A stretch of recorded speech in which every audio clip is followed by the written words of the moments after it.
Hello, my dearest friends, and welcome at my YouTube channel. This is Marta here, and I am back to you with another video tutorial. Today it's a very special video for me because it's my very second giveaway video.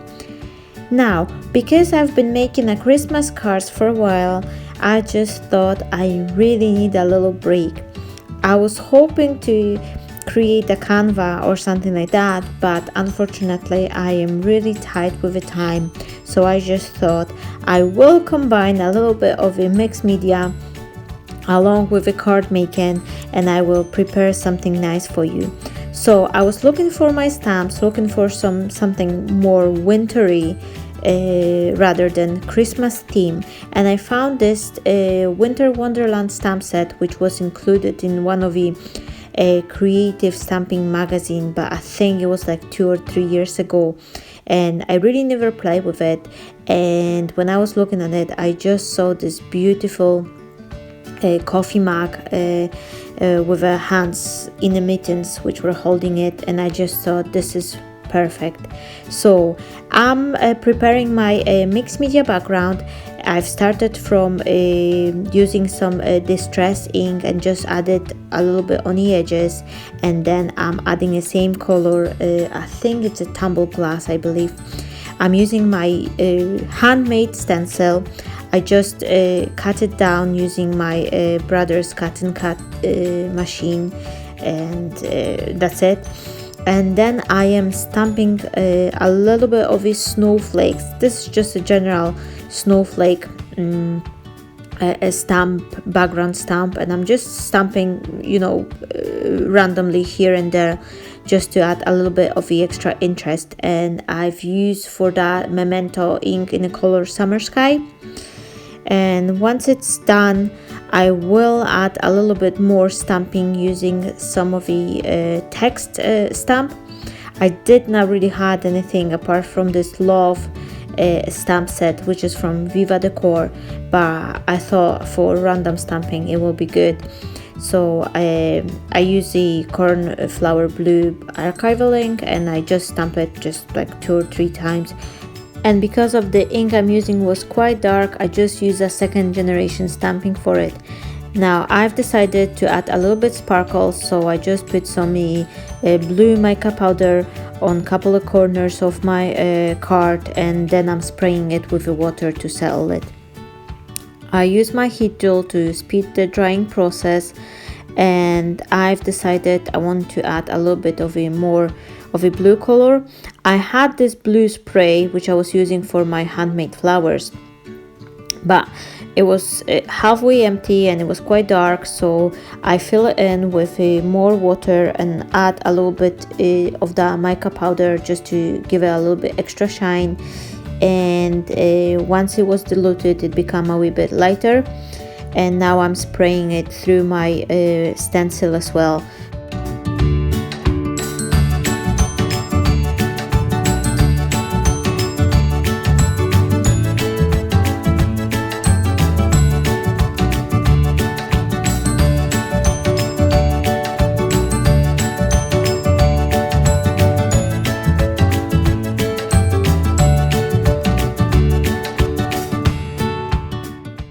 And here it starts, the biggest crafter nightmare. So many times we buy some products, we never ever use them, and they're lying on our shelves, and once we finally get our hands on it, it's turned out it's dry out or it's not working as it's supposed to be. And this is what exactly happened to me here. I had this diamond texture paste in silver color. It's beautifully sparkling paste, and it was just lying on a shelf for God knows how many years. And when I was opening that, it's turned out to be like stone dry. Well, not really stone dry, but not as as a paste texture it should be. Nevertheless, I've decided I'm not giving up on this, so I'll try to squeeze that dry paste through my stencil anyway. And you know what, it actually worked out.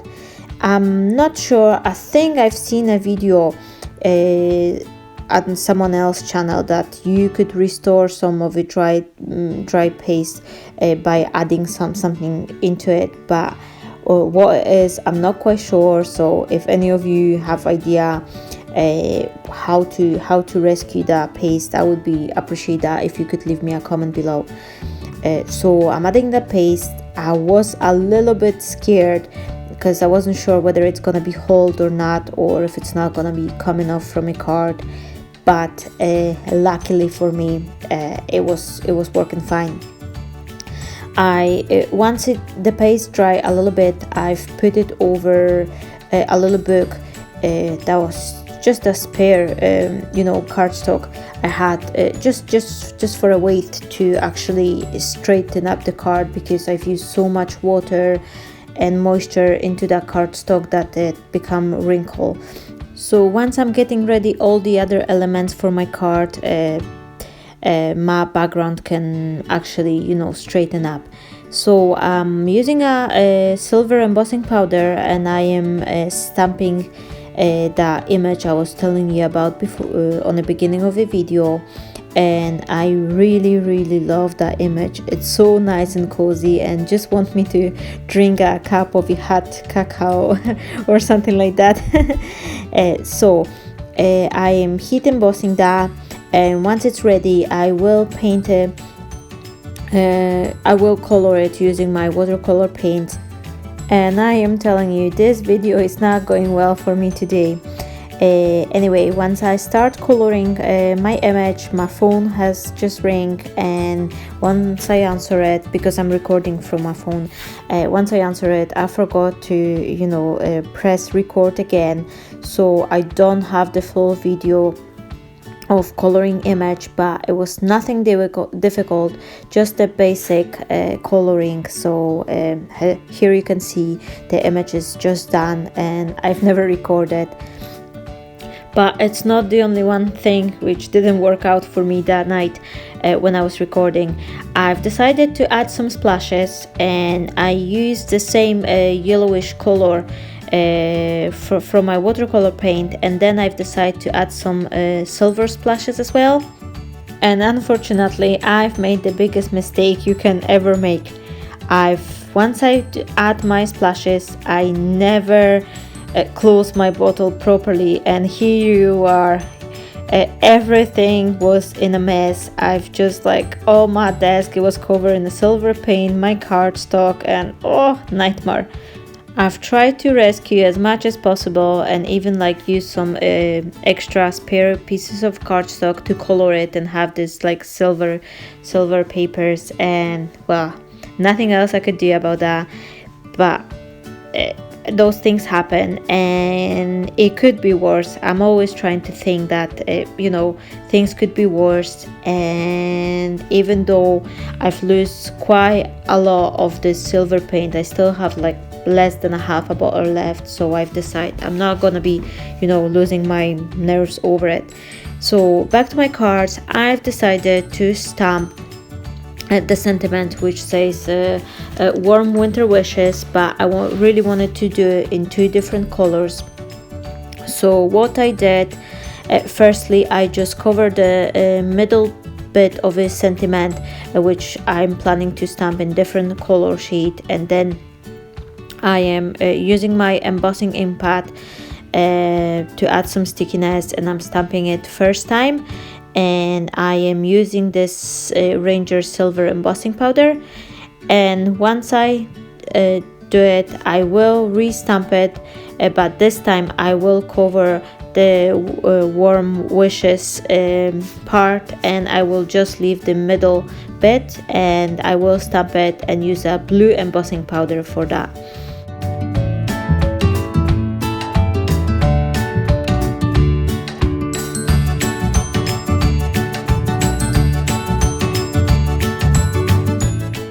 Keep in mind, if you're gonna do the same thing, to reuse the static powder again, just in case you touch the stamped piece, so that will save you a lot of your trouble. This is what I doing here now. I add a tape on both sides of of a stamp. I didn't want to stamp it, and then before I actually stamp the image, I am redoing my baby powder, just to remove extra static in case I left some fingerprints on a card. So I'm stamping it second time, and now I'm using a light blue embossing powder. This is also coming from Ranger. All the supplies I actually use for this card, I will have list them on my blog. So if you want to know where do I get it, you can visit me at the dropofsunshine.art, and you can check it over there.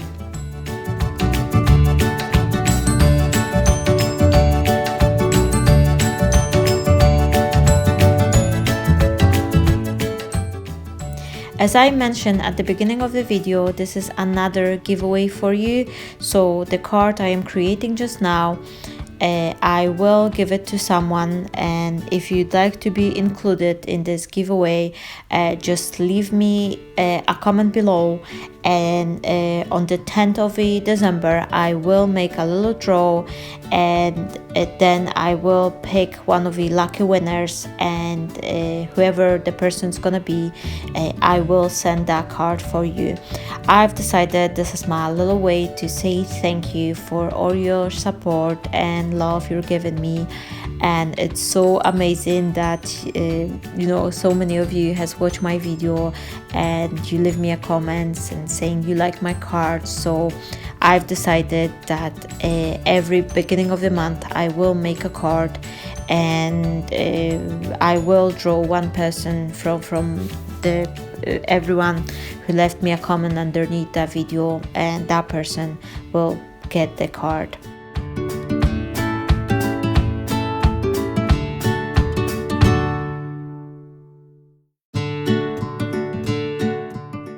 I am starting to assembling my die cut pieces, and what I'm trying to do here, I want to combine those two die cut dollies into one, so it will look like it's actually a oval shape rather than round.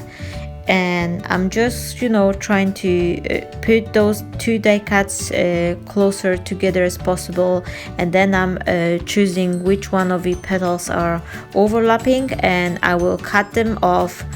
And once I glue it together, no one will ever notice that this is two separate die cuts instead of one. The whole thing will just looks like a one part, like that would be coming from the same die cut set. This is my trick for stretching my dies. I do it quite oftenly, and you just have to try to make it as neat and put it close together once you glue in it, and voila, it just looks like it's been made for oval shape rather than round.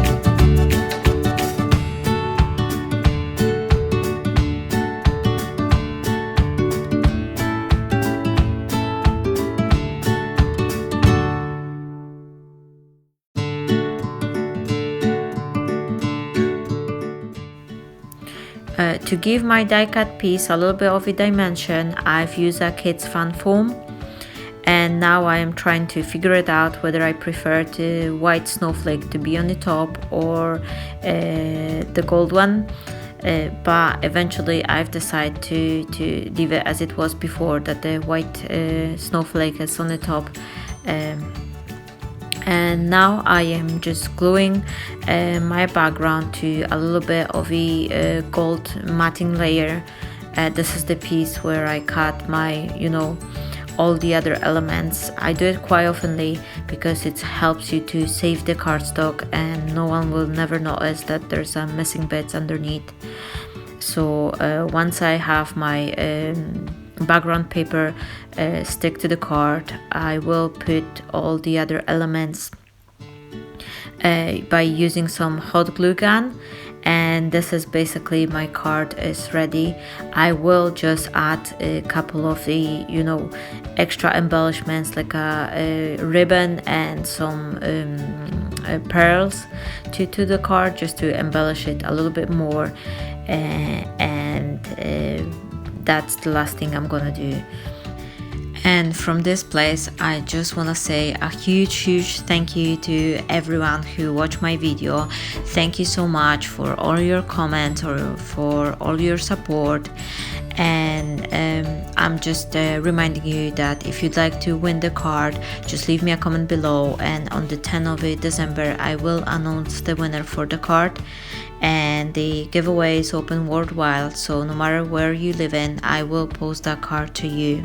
Thank you so much for everything you're doing here for me. I'm sending you my love and hugs, and I wish you all the best. I hope to see you again, Marta.